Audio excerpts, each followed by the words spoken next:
This is The Herd.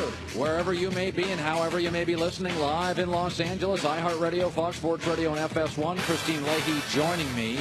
LeBron and Steph, the All-Star players have been selected tonight. LeBron has the first pick, Steph the second pick. They will each, behind closed doors, select their All-Star teams. And it's like what you did in the playground, except in the playground, you'd watch it. And the NBA, for some reason, is not letting us watch this. For probably obvious reasons. They don't want to put LeBron and Steph in the crosshairs of chemistry issues. I think they should absolutely do it. Hey, if you're going to the All-Star game, this is part of the deal. Yeah, I agree with you. I think it'd be great TV. It's amazing. I mean, granted, this is the first year they're allowing them to do this draft thing, so maybe next year they'll improve it even more. I am interested to see where Kyrie Irving ends up. How amazing would it be if literally right before tip-off? Because people aren't watching the game as much anymore. So if you put this right before tip-off, I think people would watch. So do I. I think it'd be great. 5 minutes, Greg Cosell is going to stop by. He's got amazing video on the Patriots. What did they do without Gronk? Because Gronk's now in concussion protocol. So we're going to get to Greg Cosell in 5 minutes on that. And as long as we're talking Brady, let me start with this. In our lifetimes, Michael Jordan is considered, like the greatest athlete ever. But if Tom Brady also wins his 6th Super Bowl, I got to be honest with you, it's only a 2-person conversation now as the greatest team athlete ever. I got to be honest with you. I thought about this a lot last night. Brady wins his 6th. He's the greatest team athlete ever. Because to be the greatest, you have to beat the greatest. It wasn't that always the knock on Tiger Woods? Hey, Jack Nicklaus had to beat Arnold Palmer and Gary Player, and you listed all those great golfers, and you always criticized Tiger Woods. Who did Tiger beat? Phil Mickelson? Sergio? Who was really great? That was always your criticism of Tiger. To be the greatest, you got to beat some greats. Ali beat Frazier, Foreman, Norton. Mike Tyson couldn't beat Holyfield or Lennox Lewis. He beat Trevor Burbick and an old Larry Holmes. To be the greatest, who did you beat? Tom Brady beat 2 teams. The St. Louis Rams, who already had a title, were on their way to a dynasty. Brady ended it. The Seattle Seahawks already had a championship, on their way to a dynasty. Brady psychologically and physically ended it. They were never the same after that loss. Peyton Manning and the Colts on their way to a dynasty. Tom Brady never let it happen. Michael Jordan beat Utah twice in the finals. Even when he retired, they couldn't get to the finals. He then beat Portland, Phoenix, and Seattle. Those group of players never won titles, and the Lakers team he beat, Kareem was done, and Magic was done right after that. Michael could never get past the Pistons and the Celtics when they were in their prime. Brady went into the teeth of that Seattle defense in its prime and owned it. And into the teeth of a St. Louis dynasty in its prime and beat it. And in the teeth of Peyton Manning, many consider the greatest quarterback of all time. They do, many. And he never let the dynasty become a real thing. Brady also won Super Bowls in a sport with regulated violence. He didn't have Gronk one year. Edelman, Hightower, players constantly hurt. And Brady's also done it for so long. Michael's reign was 91 to 98. He also had a 2-year gap. He retired. Tom Brady's been dominant for 17 years. You know what Michael has? And he'll always have it. Because basketball is a global game, and it celebrates and encourages marketing and star over team. Michael had Spike Lee and Nike and Be Like Mike and the logo. And we all know that marketing manipulates people. That's why we buy products, right? Commercials. That's why we buy certain things. Impulse buys at a grocery store. We go to certain coffee chains. It's advertising. It's market manipulation. Tom Brady has only gotten big in marketing in the last 12 months. Jordan's career, formed by Spike Lee and Nike, have made him a global icon. And there is so much mythology with Michael. Just think about this. Can you imagine if Tom Brady retired twice in the middle of his prime, once because of gambling rumors? You wouldn't hold it against him? What if LeBron retired after Miami to take a break? Wouldn't hold it against him? That's what marketing and mythology create. You forget about the holes in Michael's game. When Brady wins his sixth, he'll have beaten and ended dynasties. Michael beat the Utah Jazz twice. Let's segue back to football. I mean, I guess we were talking Brady. And the Performance Sunday, which I said at the time, there are those indelible moments that you have in sports that you remember. The Dwight Clark, Joe Montana. And obviously, Brady and Danny Amendola doesn't rank up there with Dwight Clark and the catch in Joe Montana. But the fact that without a running game, no Julian Edelman, Gronk was hurt, that against that Jags defense, Danny Amendola carved it up in the fourth quarter, was one of the most impressive things I'd ever seen Tom Brady do. And he's worked at the 37 years at the NFL Films. Greg Cosell is joining us. I said this. I've seen it now against Seattle, Atlanta, and Jacksonville, Greg, where maybe it's because the defenses get tired, but you see Tom late in a game against a, reputed great defense, and he gets really precise, really accurate, more time, really effective. What happened in this fourth quarter where Tom looked reborn?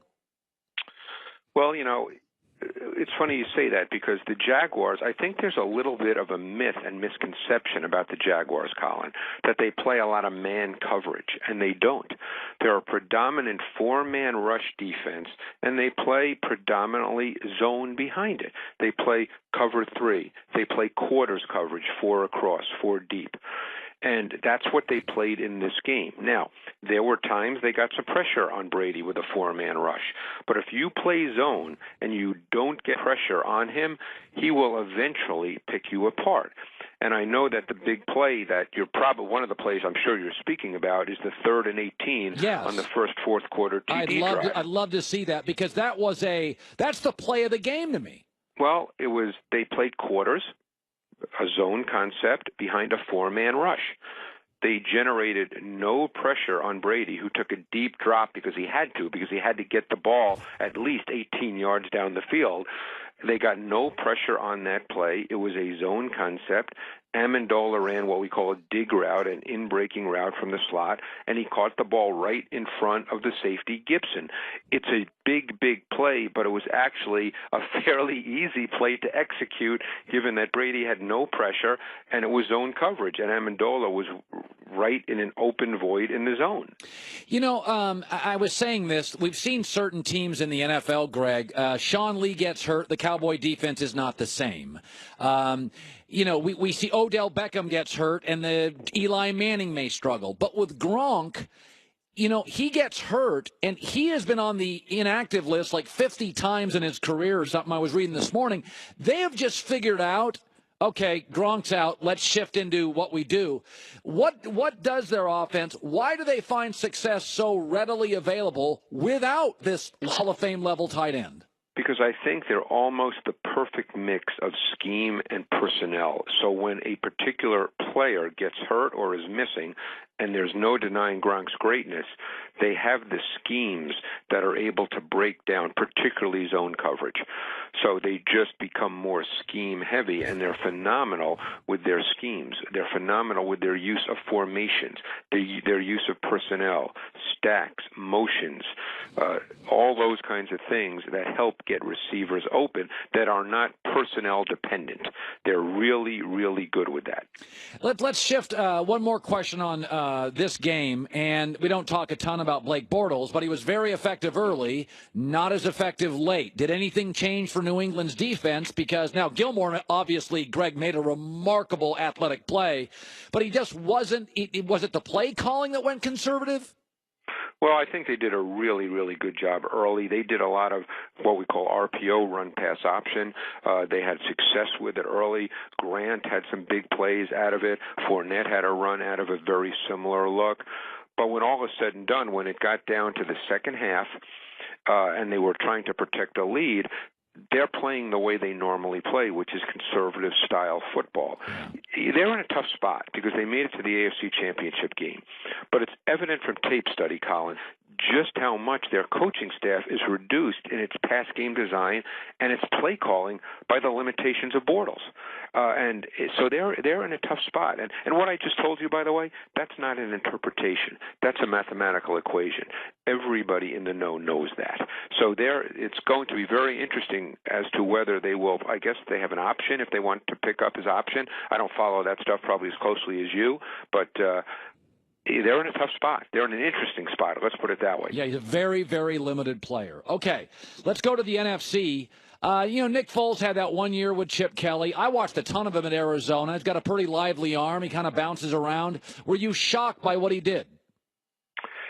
Well, I've seen a lot of football in my 38 years here, so I wasn't shocked, but I was clearly surprised.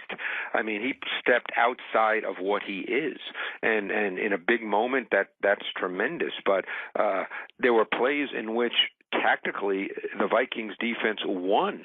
They won the down, and then Foles made a second reaction play by moving, or he stayed in the pocket and made a throw very late in the down. Two things that he's not really done, and that you thought if it got to that, you would win as a defense. So he made some excellent late in the down pocket throws. He made some excellent second reaction outside of structure throws. He played just an unbelievable game that was, in my view, unexpected. The Eagles' defense is obviously good. I was saying this earlier, that I think Jacksonville and Philadelphia are very similar. I think Jacksonville's got better personnel in the secondary, but they're a team that likes to run the football with a quarterback, Bortles and Foles, that we don't expect to be great. We have a coach in Marrone and Peterson who could be good. We don't think they're Belichick. And I think they're kind of led by their defensive front. Philadelphia's defense shut down Case Keenum. I know Fletcher Cox really good. How good is their defense, Philadelphia's? Their defense is very good, but, it's interesting you say that because the Vikings started the game with a drive for a touchdown, and then they had another very long drive in the first half that could have made the score 14-14 at halftime or at least 14-10, and then that's when Derek Barnett had the sack and the forced fumble. I love the Eagles' defense. I think that their front seven is really good. I think Fletcher Cox is outstanding. Brandon Graham is a very overlooked player. He's terrific. Their secondary was viewed as a question mark going into this season, and I think they've played really well. They have an excellent safety duo in Jenkins and McLeod. Yeah. This is a really, really good defense. Is it as good as Jacksonville personnel-wise? I don't think the secondary probably would be seen that way, particularly at corner, although I think their front could be better. All right, that's fair.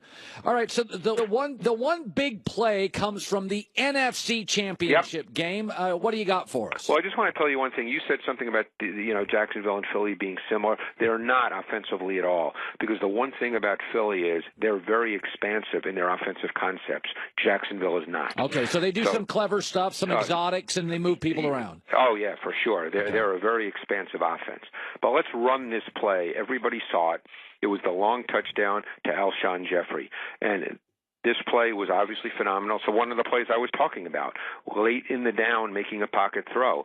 But this play was actually designed to go to the other side of the field, what we call a flood concept, or a three-level stretch, a short route, an intermediate route, and a vertical route. This was the design of the play. Jeffrey was not in the progression read.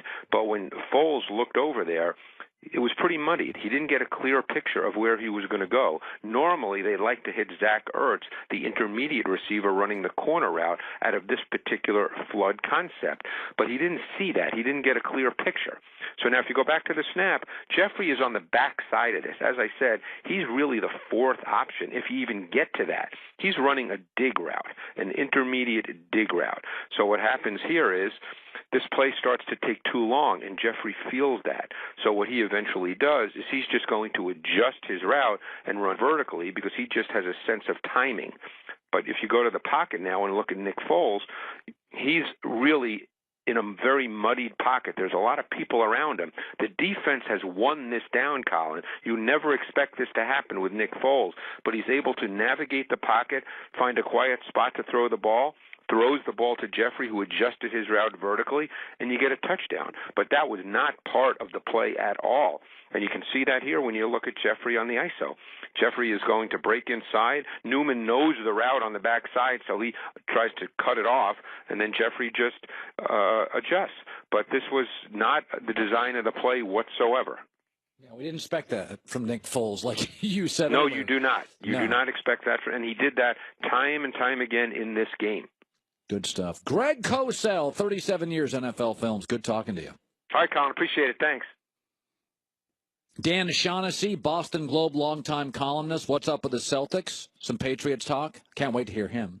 1-800-Flowers.com. You can always find something there that's fun. Okay, anniversary, birthday, whatever, just because there's always something there. You got Valentine's Day coming up. That's the beauty of 1-800-Flowers right now. A dozen multicolored roses, $29.99.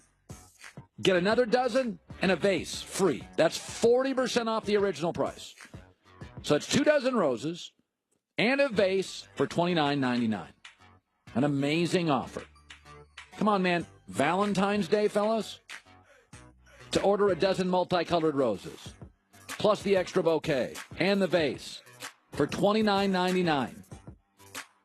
Just go to 1-800-Flowers.com, click that radio icon, and enter the code HERD. 1-800-Flowers.com, code HERD.